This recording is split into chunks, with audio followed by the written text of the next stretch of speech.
Ahitofel kepada Absalom.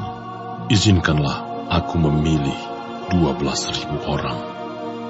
Maka aku akan bersiap dan mengejar Daud pada malam ini juga. Aku akan mendatangi dia selagi ia lesu dan lemah semangatnya, dan mengejutkan dia. Seluruh rakyat yang ada bersama-sama dengan dia akan melarikan diri. Maka aku dapat menewaskan raja sendiri. Demikianlah, aku akan membawa pulang seluruh rakyat itu kepadamu, seperti seorang mempelai perempuan kembali kepada suaminya. Jadi, engkau mencari nyawa satu orang saja, sedang seluruh rakyat tetap selamat. Perkataan ini disetujui oleh Absalom dan oleh semua tua-tua Israel. Tetapi berkatalah Absalom, panggillah juga Husai, orang Arki itu, supaya kita mendengar apa yang hendak dikatakannya.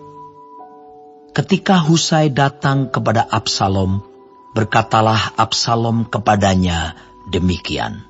Beginilah perkataan yang dikatakan Ahitofel. Apakah kita turut nasihatnya? Jika tidak, katakanlah. Lalu berkatalah Husai kepada Absalom, nasihat yang diberikan Ahitofel kali ini tidak baik.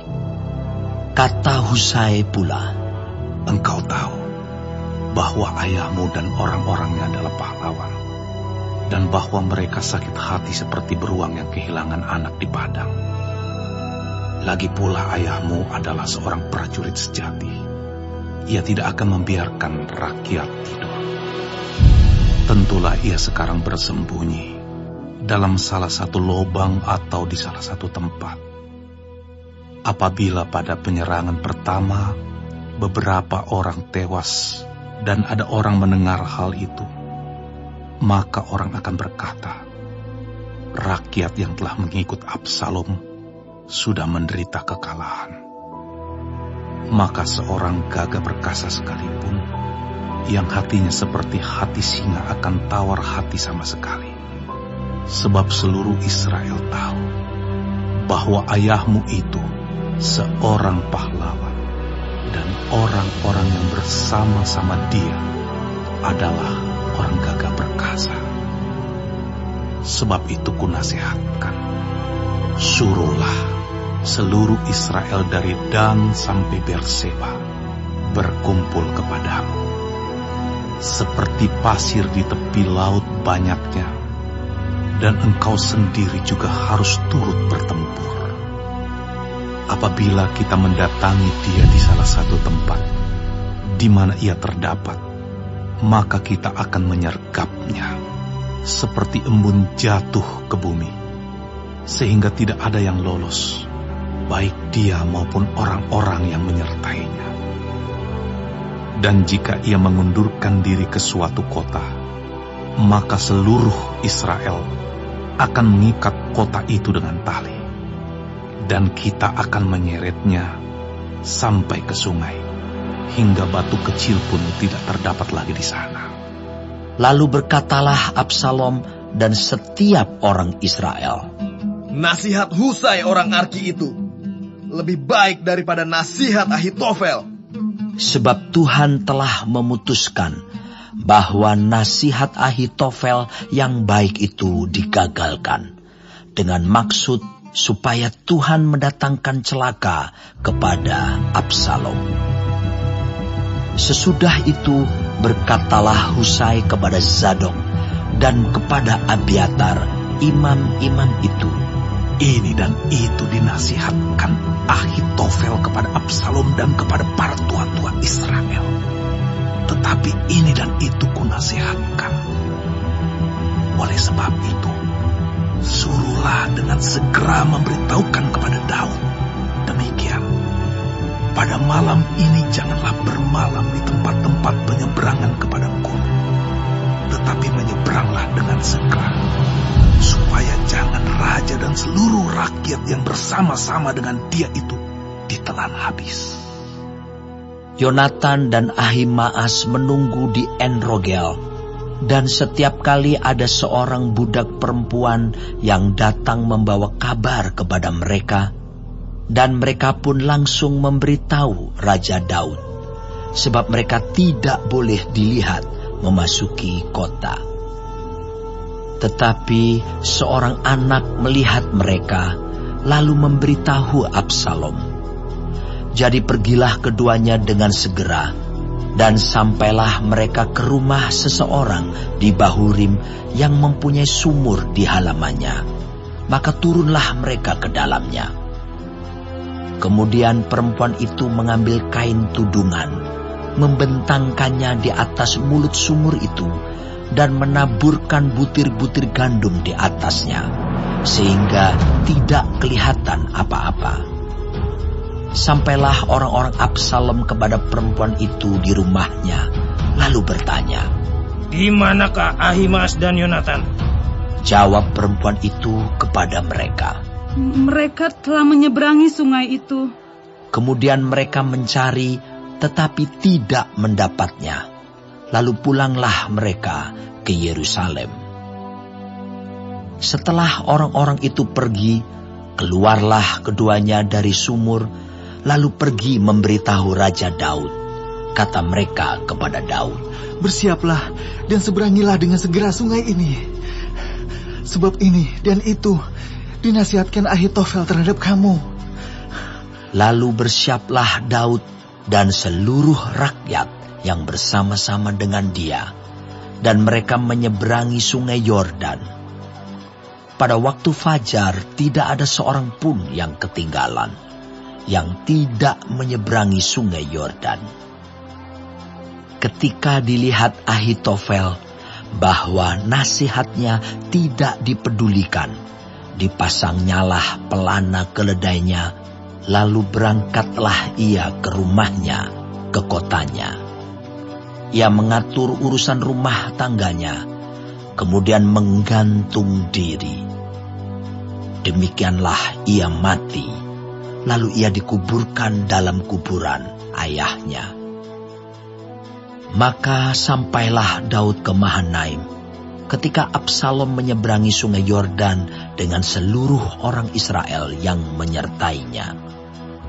Absalom telah mengangkat Amasa menggantikan Yoab untuk mengepalai tentara.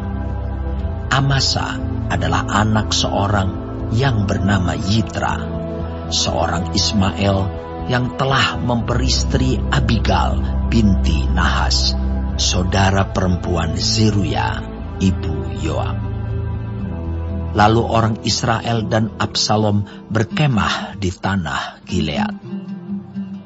Ketika Daud tiba di Mahanaim, maka Sobi bin Nahas dari Raba, kota Bani Amon, dan Mahir bin Amiel dari Lodebar, dan Barzilai, orang Gilead, dari Rogelim, membawa tempat tidur, pasu, periuk belanga, juga gandum, jelai, tepung, bertih gandum, kacang babi, kacang merah besar, kacang merah kecil, madu, dadih, kambing domba, dan keju lembu bagi Daud dan bagi rakyat yang bersama-sama dengan dia untuk dimakan, sebab kata mereka, "Rakyat ini tentu telah menjadi lapar, lelah, dan haus di padang gurun."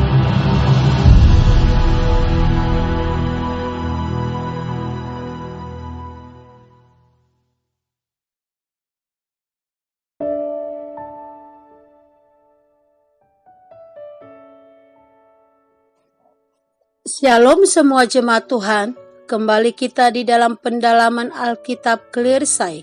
Sekarang kita sudah memasuki kitab 2 Samuel 17. Tuhan Yesus memberkati. Tuhan mampu membatalkan rencana jahat melalui hikmat-Nya. Pasal ini menggambarkan bagaimana Tuhan menggagalkan nasihat Ahitofel, nasihat yang sangat berbahaya bagi Daud, melalui keberadaan Husai. Kita melihat bahwa kemenangan Daud bukan karena kekuatan, tetapi karena penyertaan Tuhan. Yang pertama, nasihat Ahitofel yang berbahaya. Ahitofel menyarankan Absalom untuk menyerang Daud malam itu juga ketika Daud masih lelah dan lemah. Jika rencana ini dilakukan, Daud kemungkinan besar akan mati. Absalom dan para pemimpin menganggap nasihat itu sangat baik. Terkadang yang tampak paling bijaksana di mata manusia tidak selalu sesuai dengan rencana Tuhan. Kekuatan musuh pun tidak dapat melampaui kehendak Tuhan. Yang kedua, Husai menyampaikan nasihat balasan.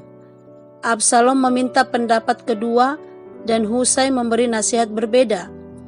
Jangan menyerang sekarang, kumpulkan seluruh Israel. Absalom sendiri yang memimpin pasukan. Nasihat ini terlihat lebih besar, lebih megah, dan lebih menarik hati Absalom. Tetapi Alkitab mencatat, Tuhan telah menentukan untuk menggagalkan nasihat Ahitofel supaya Tuhan mendatangkan malapetaka atas Absalom di ayat 14. Allah berdaulat untuk memalingkan hati pemimpin. Bahkan keputusan kecil dapat mengubah sejarah. Kemenangan bukan berasal dari strategi manusia semata, tetapi dari tangan Tuhan. Yang ketiga, Daud mendapat informasi dan melarikan diri. Husai memberitahu para imam Zadok dan Abiatar. Mereka menyampaikan berita itu kepada Daud melalui penjaga muda. Daud segera menyeberangi sungai Yordan sebelum pagi, tepat waktu untuk menghindari bahaya. Tuhan bekerja melalui orang-orang setia, informasi yang tepat waktu, keputusan cepat yang bijaksana. Pertolongan Tuhan sering hadir melalui orang-orang di sekitar kita. Yang keempat, Ahitofel bunuh diri di ayat 23. Ketika melihat nasihatnya tidak diikuti, Ahitofel pulang dan menggantung diri. Mengapa? Karena ia tahu rencananya gagal dan ia memilih mengakhiri hidupnya sendiri. Hikmat tanpa kerendahan hati akan menghancurkan diri sendiri. Orang yang menolak rencana Tuhan tidak akan menemui damai. Yang kelima, Daud diperkuat Tuhan melalui sahabat-sahabatnya di ayat 24-29. Di Mahanaim, Daud disambut oleh orang-orang yang membawa makanan, tempat tidur, dan kebutuhan lain. Ini penguatan dari Tuhan di saat Daud berada di masa tersulit. Tuhan menyediakan orang-orang yang tepat di waktu yang tepat untuk menopang kita. Kesetiaan kecil berarti besar di masa yang krisis. Inti renungan daripada pasal ini adalah yang pertama, Tuhan dapat menggagalkan rencana jahat sekuat apapun itu. Yang kedua, hikmat Tuhan lebih tinggi dari hikmat manusia. Yang ketiga, kesetiaan orang-orang sekitar kita adalah alat Tuhan untuk menolong. Yang keempat, tanpa kerendahan hati, hikmat pun dapat berakhir tragis. Yang kelima, Tuhan memimpin langkah kita tepat pada waktunya dan dengan cara yang tepat. Amin. Tuhan Yesus memberkati.